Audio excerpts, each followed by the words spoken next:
Assalamualaikum warahmatullahi wabarakatuh. Waalaikumsalam warahmatullahi wabarakatuh. Alhamdulillah, wassalatu wassalamu ala sayyidina Rasulillah, sayyidina wa maulana Muhammad ibn Abdullah wa ala alihi wa sahbihi wa mawala. La haula wa la quwwata illa billah, amma ba'd. Bapak-bapak, ibu-ibu, saudara-saudara kaum muslimin rahimakumullah. Sudah menjadi keyakinan dalam kehidupan kita bahwa segala yang ada permulaannya tentu akan ada penghabisannya. Setiap yang punya awal mesti akan punya akhir. Tidak ada keabadian dalam kehidupan dunia ini.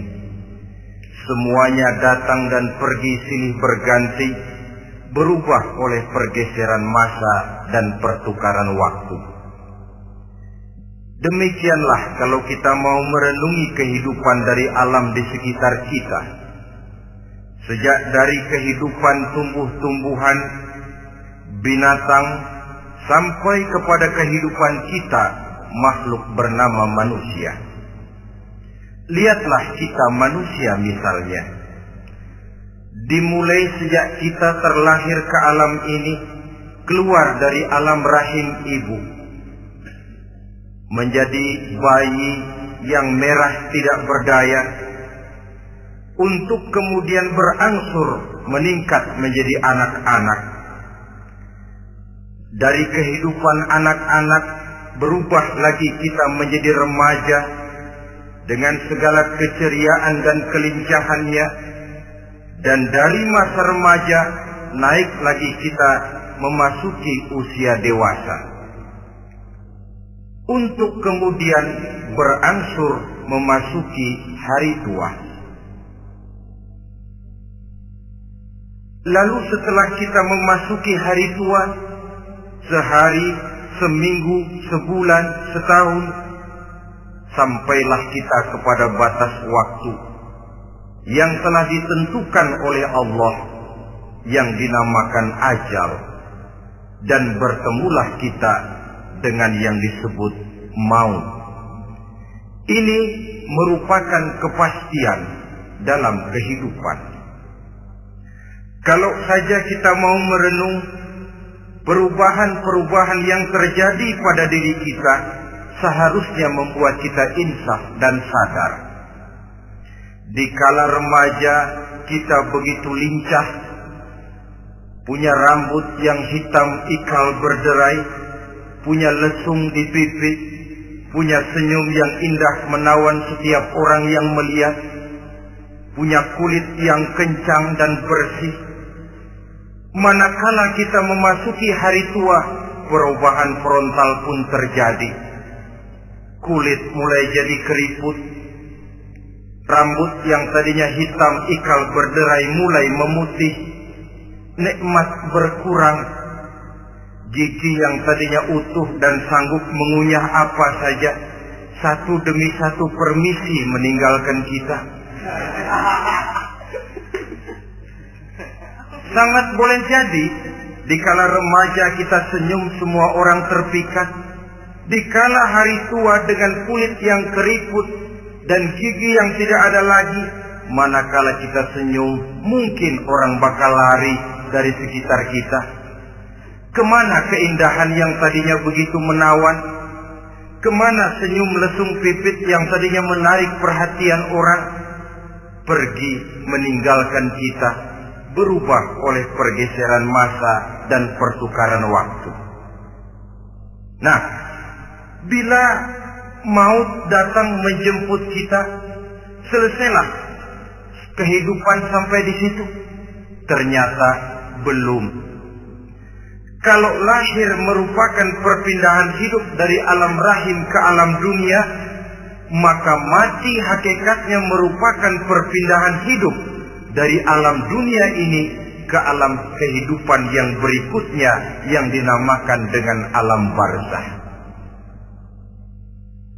Andai kata hidup cuma sekali, secara moral kita sanggup berkata, alangkah tidak adilnya Tuhan.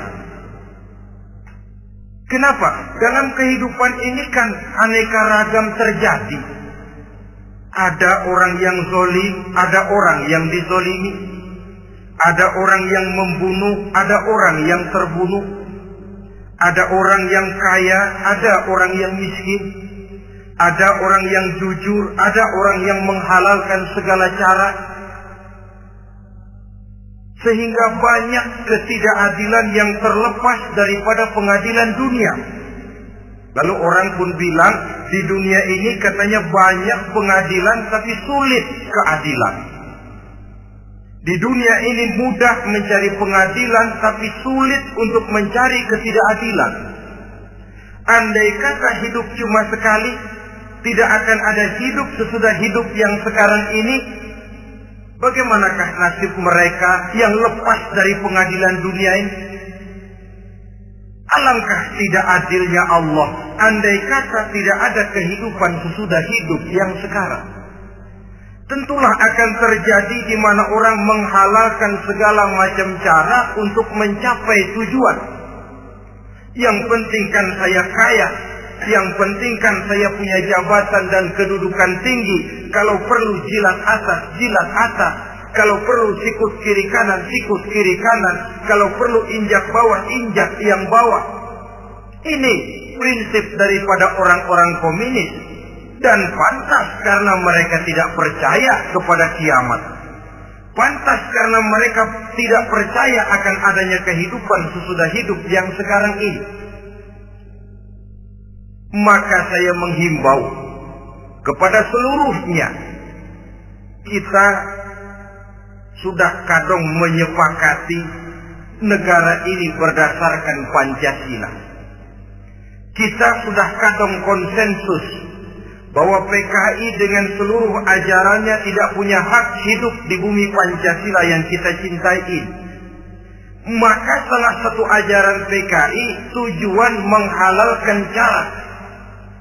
Kita orang Indonesia yang berbudi pekerti luhur, yang punya nilai budaya tinggi, janganlah sampai mencaci PKI, membubarkan PKI, mengutukkan PKI, tapi dalam kehidupan sehari-hari prakteknya prinsip komunis kita pakai. Apa itu? Tujuan menghalalkan cara. Asal sudah tujuan tercapai, cara apapun saja halal. Itu pandangan hidup orang yang tidak percaya kepada adanya hari akhirat. Sebagai muslim yang yakin akhirat ada, kiamat pasti akan datang. Hidup tidak cuma sekali.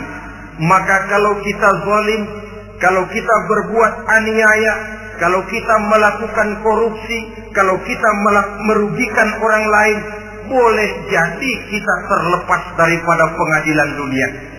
Tapi ingatlah, kita tidak akan pernah lepas dari pengadilan Allah. Pengadilan Qadhi Rabbul Jalil, di mana kita akan diadili dengan seadil-adilnya. Dan tidak satu perbuatan yang bersifat salah, yang bagaimanapun kecilnya, yang akan lepas dari pengadilan di akhirat itu nanti.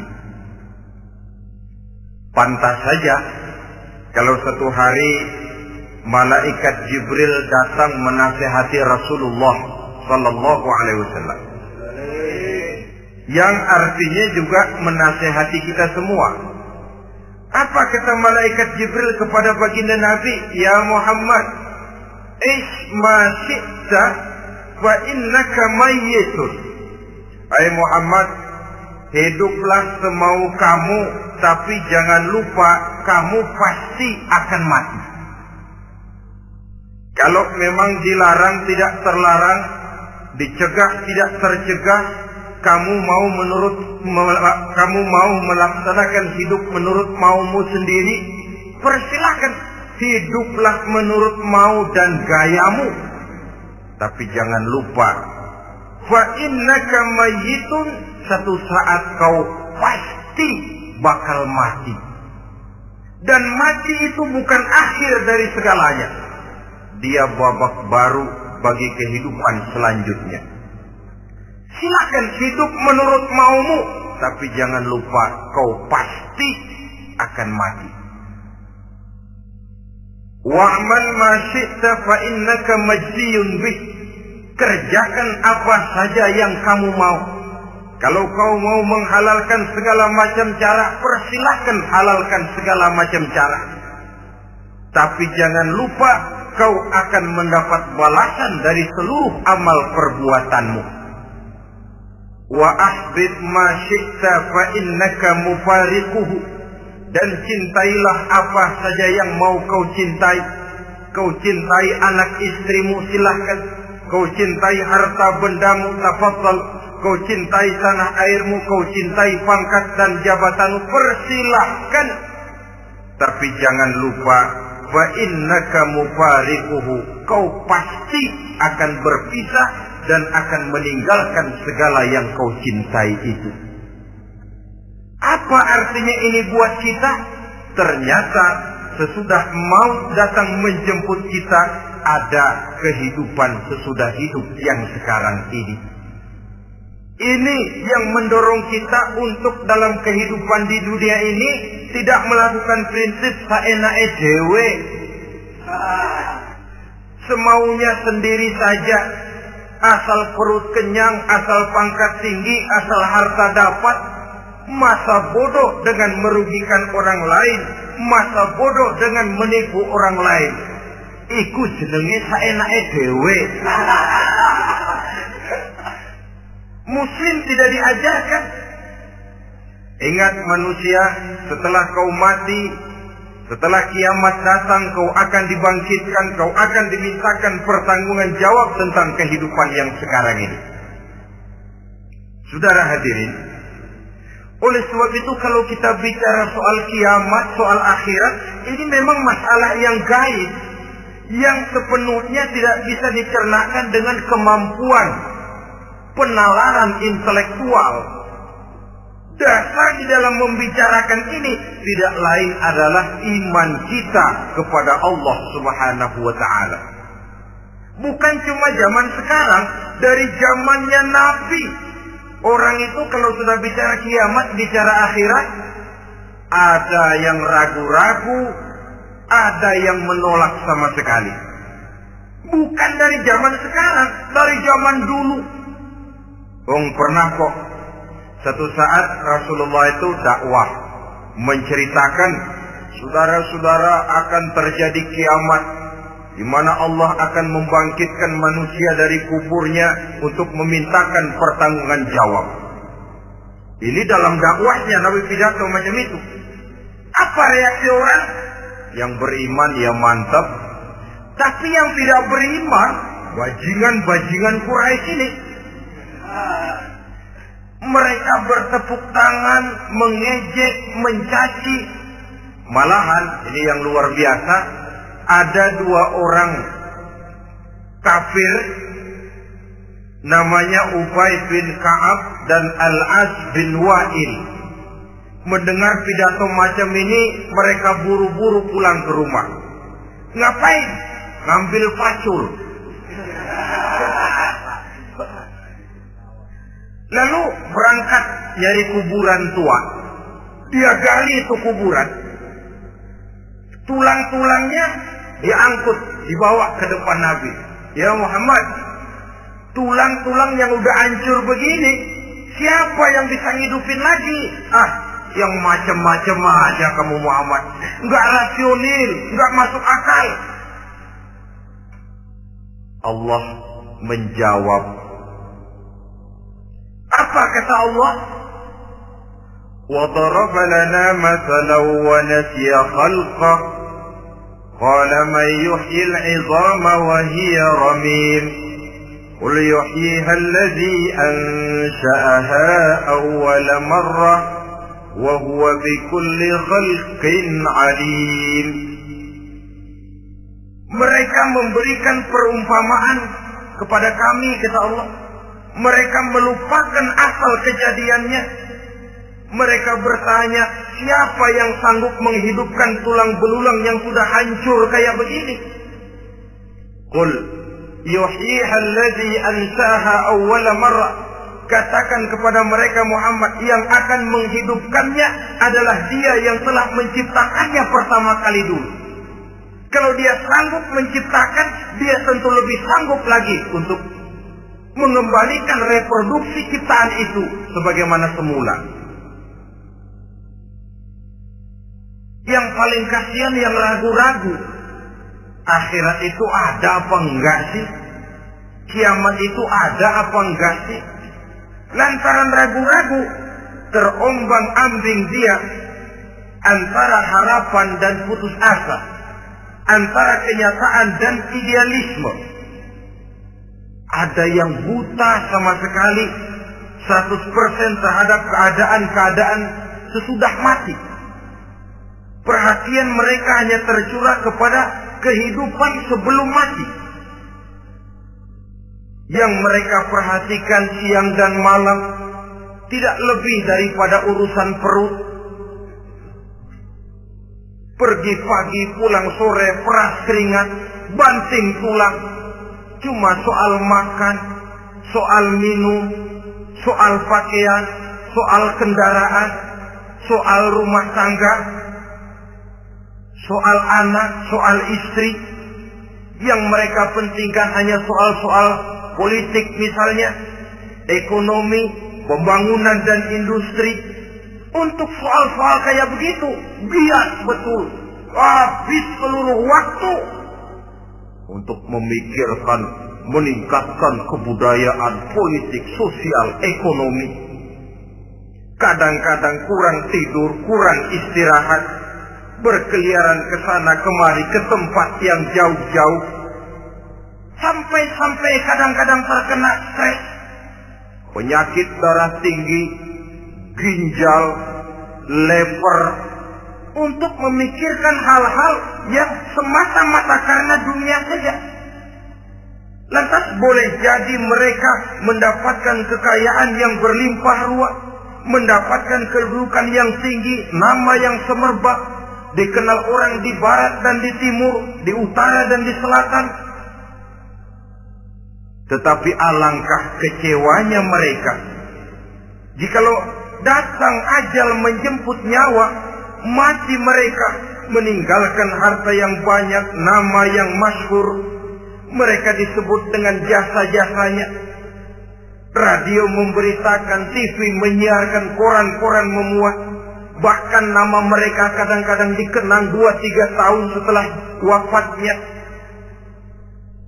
Tetapi dalam pada itu, roh mereka merintih, mengeluh, menderita, karena dilemparkan oleh Allah ke tempat-tempat yang kotor. Penyesalan yang sudah tidak akan ada gunanya lagi. Saudara-saudara kaum muslimin rahimakumullah. Oleh karena itu, kehidupan akhirat bukanlah dongeng dan takhayul, bukan khurafat dan khayalan. Kehidupan akhirat, hari kiamat adalah kebenaran dan kepastian.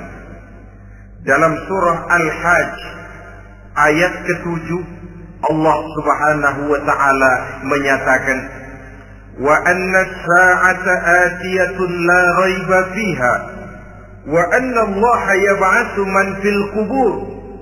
Dan bahwasanya kiamat itu sesungguhnya adalah sesuatu yang pasti dan tidak ada keraguan-raguan lagi di dalamnya. Dan bahwasanya Allah sungguh-sungguh akan membangkitkan manusia dari kuburnya masing-masing. Nah, kalau kita sudah yakin kiamat sesuatu yang pasti adanya, akhirat sesuatu yang pasti adanya, dari mana pembicaraan tentang kiamat ini kita mulai? Tentu dari diri kita. Marilah kita mencoba melihat proses perjalanan hidup ini sampai kita memasuki kiamat. Hadirin tidak ada makhluk secantik manusia. Tidak percaya, pernah ke Ragunan? Saudara masuk ke kebun binatang. Segala macam makhluk ada di situ. Ratusan macam jenis binatang. Bandingkan dengan saudara, kira-kira cakep mana?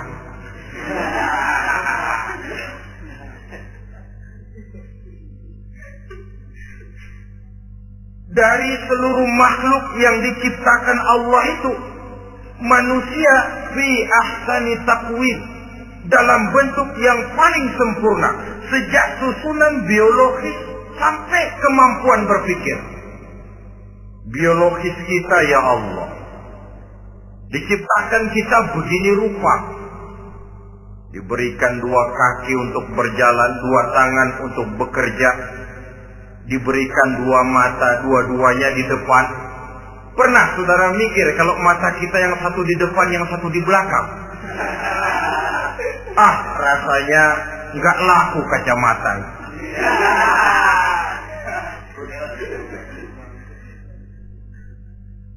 Diberikan hidung dengan 2 lubang.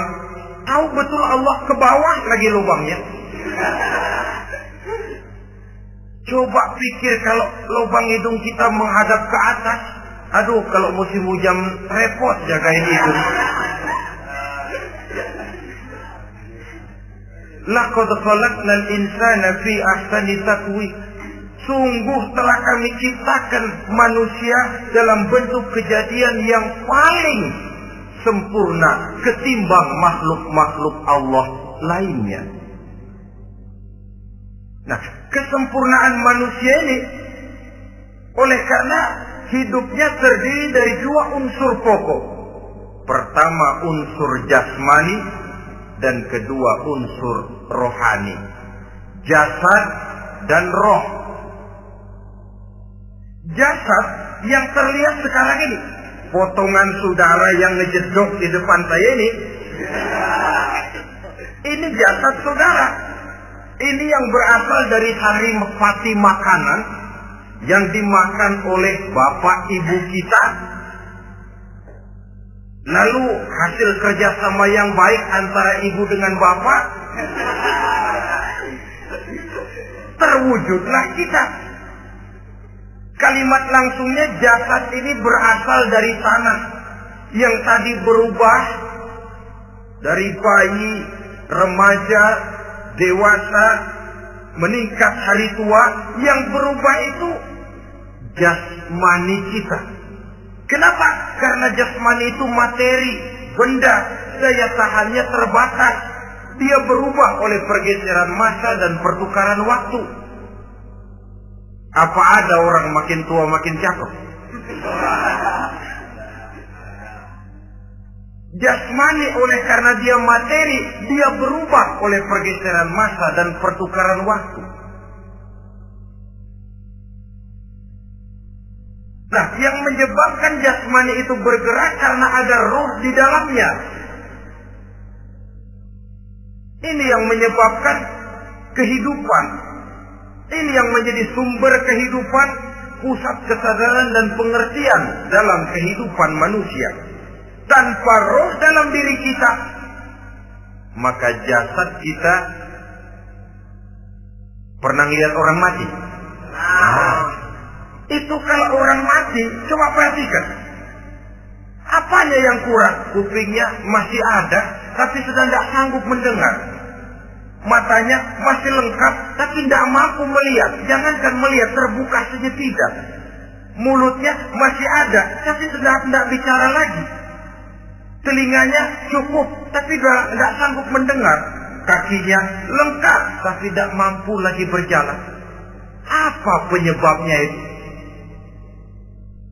Ternyata jasmani kita, jasad ini, manakala sudah ditinggalkan oleh roh, dia tidak akan bisa berdaya apa-apa.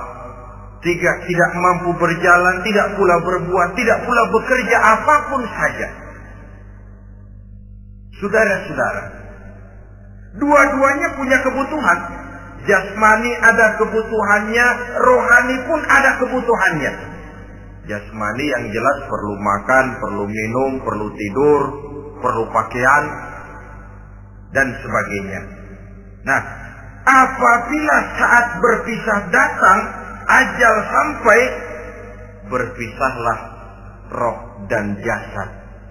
Dan itulah yang dinamakan dengan maut. Jadi apa sih mati itu? Mati adalah berpisahnya roh dengan jasad. Sebab itu Islam sangat menganjurkan kita untuk banyak-banyak mengingat mati. Bagaimana caranya mengingat mati? Pertama, mati itu kan pasti. Kira-kira yang hadir di sini ada yang nggak mati nggak kira-kira? Semuanya bakal mati kan? Berani? Sekarang mau? Saudara, sebenarnya kalau kita merenung lebih jauh, orang itu tidak perlu takut mati. Walaupun tidak boleh terlalu berani menghadapi mati. Karena bagaimanapun takutnya kita kepada mati, toh dia pasti datang.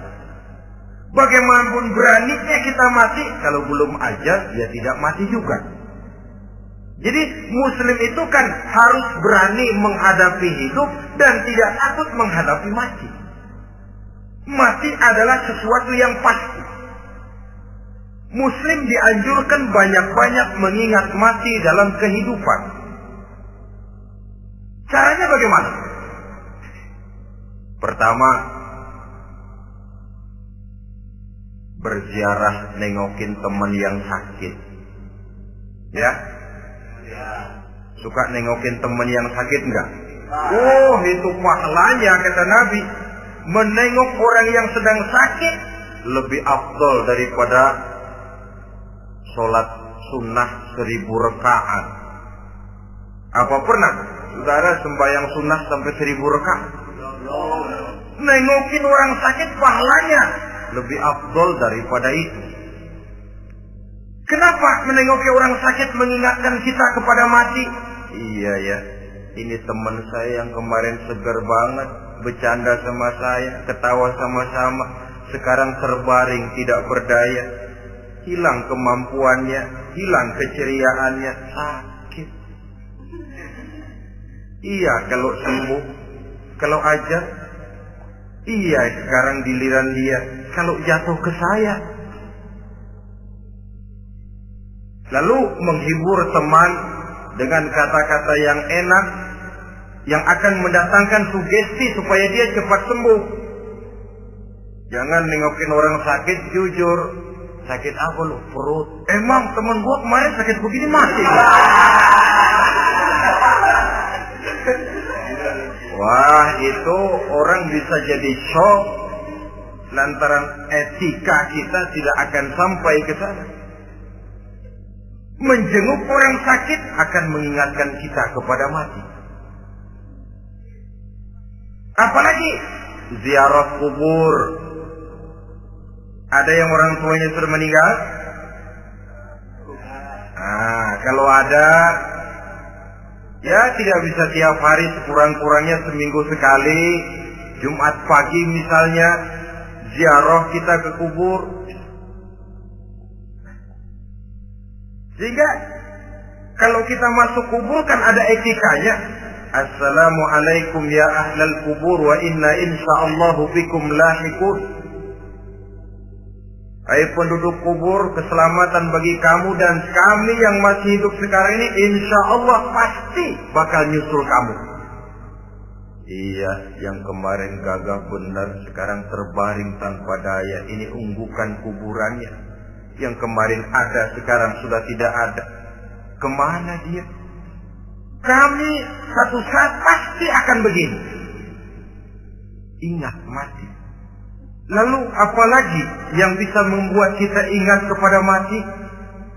Mengawal jenazah. Bukankah sangat dianjurkan oleh agama? Bahkan kalau bisa sejak mengurusnya, memandikannya, mengkafankannya, menyolatkannya untuk kemudian mengantarnya ke kubur. Hari ini saya antar dia ke kubur, besok boleh jadi saya yang diantar orang. Hari ini saya solatkan dia, besok boleh jadi saya yang disolatkan orang. Hari ini saya masukkan dia ke liang lahat, besok mungkin giliran saya dimasukkan orang ke liang lahat. Ingat mati, tumbuh kesadaran. Lalu daya positifnya dalam kehidupan apa? Nah, saudara-saudara hadirin, orang yang mengingat mati bukan lantas menjadi lemah dalam kehidupan, menjadi putus asa, sedikit semangat, terbentur kesulitan, mudah frustasi. Bukan itu tujuannya kita diperintah mengingat mati.